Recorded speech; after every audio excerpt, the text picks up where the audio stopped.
কোচবিহার শহরের MGN হসপিটালে অগ্নিকাণ্ডের ঘটনায় গ্রেপ্তার 2। জানা গেছে গতকাল শহরের এই হসপিটালে অগ্নিকাণ্ডের ঘটনা ঘটে। তড়িঘড়ি দমকল বাহিনীর সাহায্যে আগুন নিয়ন্ত্রণে আসলেও কি করে এই অগ্নিকাণ্ডের ঘটনা ঘটলো তা নিয়ে তদন্ত শুরু করে কোচবিহার পুলিশ। পরবর্তীতে হসপিটালে থাকা CCTV ফুটেজ দেখে তৎক্ষণাৎ দুজনকে ধরতে সক্ষম হন পুলিশ। হসপিটাল সূত্রে জানা গেছে রোগীর দুটো পরিজন ধূমপান করতে আগুন জ্বালিয়েছিল এবং সেই আগুন পিছনে থাকা শুকনো পাতার মধ্যে পড়ে আর যাদের এই অগ্নিকাণ্ডের ঘটনা ঘটে, তবে দুজনকে আটক করেছে পুলিশ।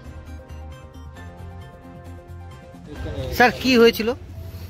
এটুকু রিপোর্ট পেলাম যে বাইরে যে সমস্ত একটু শুকনো পাত্রতা ছিল সেখানে উপর থেকে সম্ভবত কেউ কোন বিড়ি বা সিগারেট ফেলেছে, তার থেকেই আগুন ধরেছে। তাতে দমকল বাহিনীর সঙ্গে সঙ্গে চলে এসছেন, ফলে কোনো ফার্দার ক্ষতি কিছু হয়নি।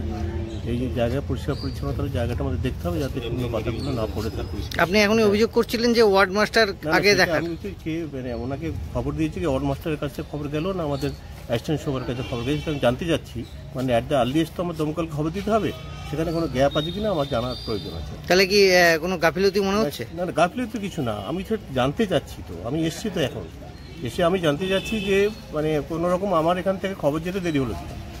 মানে আমাদের তো অ্যাজ আর্লি অ্যাজ পসিবল, যদি আমি আগুনটা নেভাতে না পারি সেটা খারাপ কিছু হতে পারে।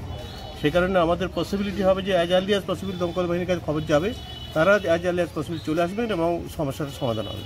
সমস্যার সমাধান হয়ে গেছে, ছোটো একটা ইস্যু ছিল, ওনারা ভালো বলতে পারবেন, সুতরাং হচ্ছে সেটা মিটে গেছে। কিন্তু আমি দেখতে চাচ্ছি যে কীভাবে ওনাদের কাছে খবর যেতে আমার কোনো দেরি হচ্ছে কিনা, আমি একটু দেখে নিতে চাচ্ছি।